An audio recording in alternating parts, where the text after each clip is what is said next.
Lance, when you were going through it, and I don't understand the process because when I was first drafted as a sports broadcaster, there was a bit of a bidding war. But did you have an agent? Like, does the agent kick in prior to you getting drafted or after you getting drafted? So back then you could have an advisor, right? You technically couldn't have an agent. Right, right.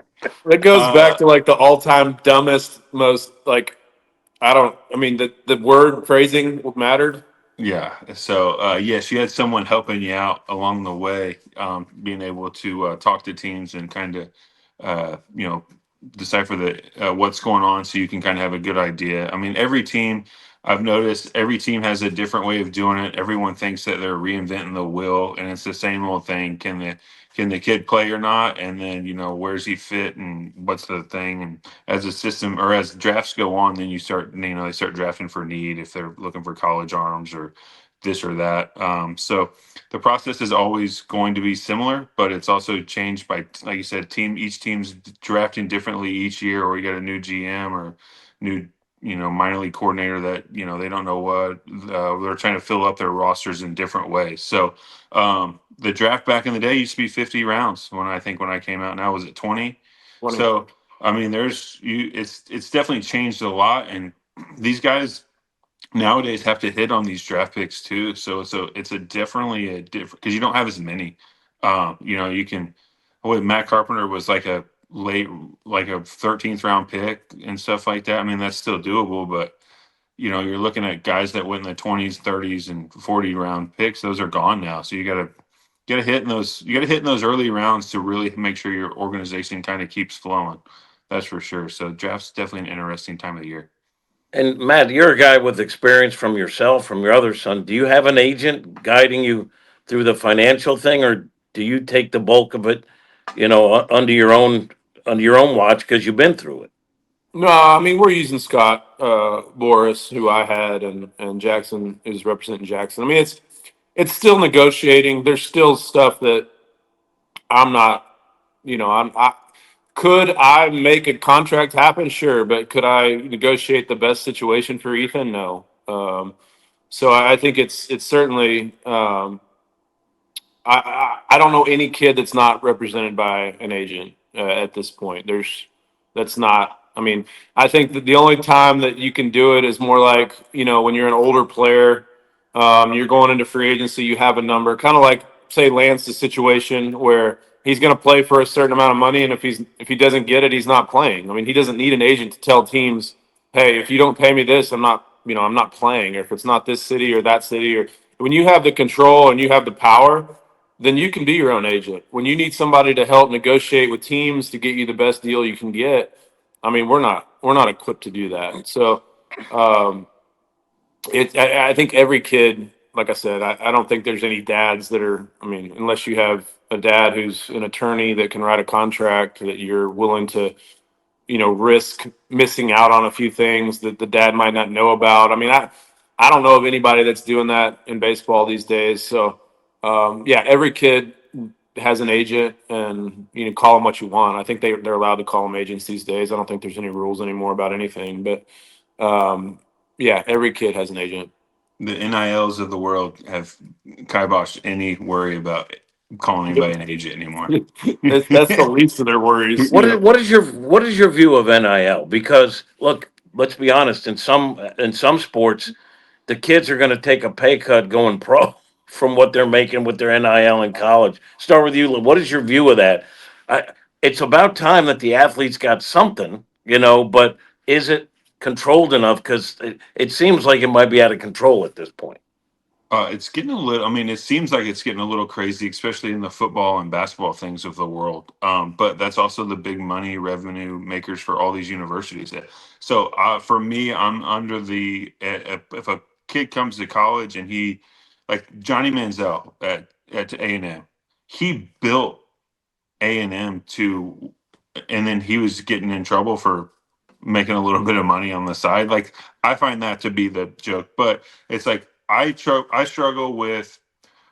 All right, I say there needs to be a cap. There doesn't need to be a cap. There just needs to be if you sign a contract with someone, you need to live out that contract, and that needs to be on both sides. So I think that's the issue that I have with it. I think it's great for kids to make money in college, because I remember being in college, I could barely afford to eat in college, and I'm playing at a Division 1 SEC very good school, and my scholarship didn't really, it covered my living. That's it. So it's like, if you want these kids to be great players and this and that, there's got to be some ways to give back to them, because we can't have jobs. You can't bring in any money on your own. But also it's like, if you can take away their NIL because you just don't want them anymore, I struggle with that. And then I also struggle with the kids saying, "Oh, I had a great year. I'm going to go to another school because they're going to give me more too." So, which I think they deserve it, but it's like free agency every year. So I think there needs to be a little bit of structure to it, but I don't know what that would look like. Would have to deep dive into, what they're trying to accomplish. I think they're trying to accomplish is the Johnny Manziels of the world. Guy wins a Heisman and can't make any money off his name and image. That's too much for me. Like, that's might be the only chance he could get hurt. Johnny could have broke his leg the next year and never played football again, and they gave away all of his chance to capitalize at that moment. So that's where I'm at. If the school never paid and they can get all the endorsements from all these other people, I would say that's probably the best way to go about it. And then the schools we're going to stay out of it, but some of these big programs can throw out some money. So if I'm the kids and the parents, get as much as you can now, because you don't know when you can get it playing. You don't know how long you'll be able to get it playing sports. True that. Good or bad, though, Matt, in your view? So, it's certainly transitioned, right? It started out at NIL, which is name, image, and likeness. So that is like for Johnny Manziel and some of these guys that actually can make money off their name, image, and likeness. And then it transitioned to these collectives where basically they were paying for play, where the rich schools could pay whoever they want in the name of NIL. They were just paying backup offensive linemen at said SEC school $100,000 in the name of name, image, and likeness, which it really wasn't. It was just pay for play because they have the money to do whatever they want. So it turned into this sort of the rich schools got all the players because it didn't really matter. So Oregon has no budget. Phil Knight says, "Hey, Oregon, just get the best team." Or big alum at Georgia says, "Hey, I don't, pay whatever it costs." Or Ohio State, is on record of having this crazy payroll of football players and how much money. And then, so that's not real NIL to me. Like that, those kids aren't making. That's just pay for play. And so you had this, and then you opened it up like Lance said, where it's you can transfer any year. So basically, these college coaches have no idea who's going to be there and who's not. There's no penalty for transferring anymore.